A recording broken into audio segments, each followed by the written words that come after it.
আসসালামু আলাইকুম। কেমন আছেন সবাই? ইতিহাস ইতিহাস শব্দের অর্থ হলো অতীতের ঘটনা বা বিবরণ, যা সাধারণত লিখিতভাবে সংরক্ষিত থাকে। এটি মানুষের অতীত কার্যাবলী, সমাজ, সংস্কৃতি এবং সভ্যতার ক্রমবিকাশ সম্পর্কিত ঘটনাগুলোর লিপিবদ্ধকরণ, বিশ্লেষণ ও অধ্যয়নকেও বোঝানো যায়। তারই ধারাবাহিকতায় আজকে আমি এসেছি এই খানিয়া দিঘি মসজিদে, যেটা বাংলাদেশের একটি ঐতিহাসিক স্থাপত্য, যার অবস্থান চাঁপাইনবাবগঞ্জ জেলার ছোট সোনা মসজিদের কাছে।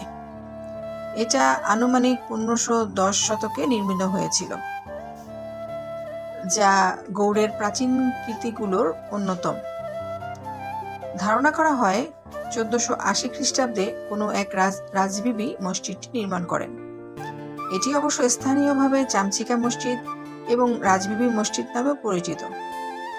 বাংলাদেশের প্রত্নতত্ত্ব অধিদপ্তর কর্তৃক সম্পূর্ণভাবে মেরামতের পর মসজিদটি এখন সযত্নে সংরক্ষিত হচ্ছে।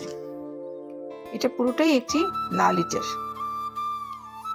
আমি যে কোনো এই ধরনের স্থাপত্য কীর্তি খুব খুঁটিয়ে খুঁটিয়ে কাছ থেকে দেখি, আর যখন আমি এগুলো ধরি, স্পর্শ করি, আমি আসলে সেই সময়ে ফিরে যাই। মানে আমি খুব ভিতর থেকে, আসলে চোখ দিয়ে না, আমি অনুভব করার চেষ্টা করি যে সেই সময়গুলি কেমন ছিল, মানুষগণগুলো কেমন ছিল, এই যে মিস্ত্রিরা এত সুন্দর নকশা যে করলো, কোত্থেকে এই ধারণা তারা পেল।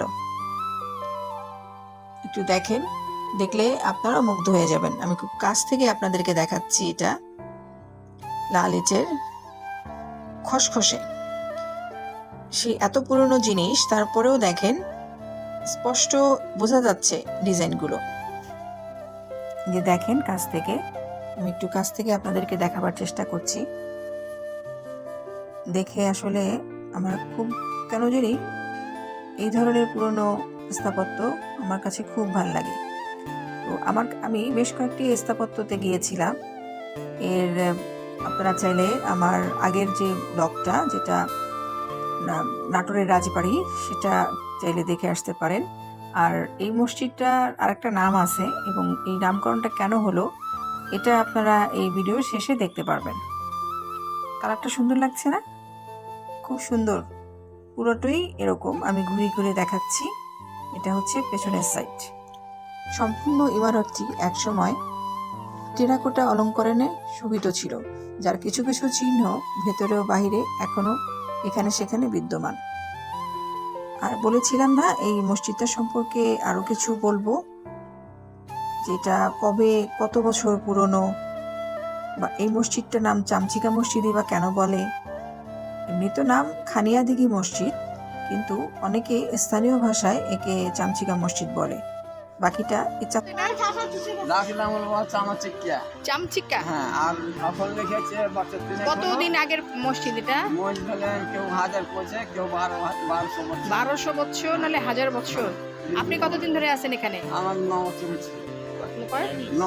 ও 90 বছর। 9 বছর আপনি এখানে আছেন। আচ্ছা আচ্ছা, এটা লোকে 1000 বছর না 1200 বছর এরকম। কারা বানাইছে এটা জানেন? সুলতান ইলিয়াস বাদশা। সুলতান ইলিয়াসা ইলিয়াস শাহ। আর কথা শুনি। আচ্ছা আচ্ছা, তাহলে এটা হচ্ছে গিয়ে আপনার চামচিকা মসজিদ, সুলতান ইলিয়াস শাহ। আর আসল না, এই ডাক নাম, এই নাম হলো রাজবিবি মসজিদ। রাজবিবি মসজিদ। আর হ্যাঁ, আর এখানে লেখা খানিয়া দিঘি লেগেছে।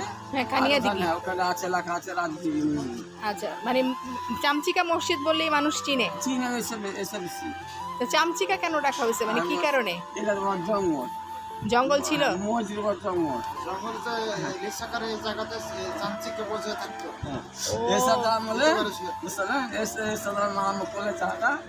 মারামত করে তখন কিছুদিন বেরলাম, লাগলো। এলা মানে উদার, সব উদার, কিছু নাই জঙ্গলে। জঙ্গল ছিল। খালজার আমলে আইসা এই বান্ধবী ঘুরাইলে, ডিম করলে, এই দরবার করলে, তখন চালচিকা পালালছে।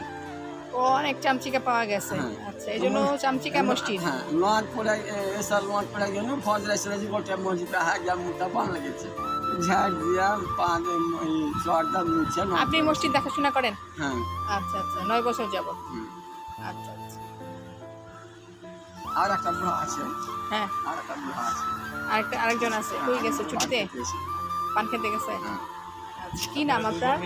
আমার নাম মাহমুদ রাইসুদ্দিন। রাইসুদ্দিন। ঠিক আছে।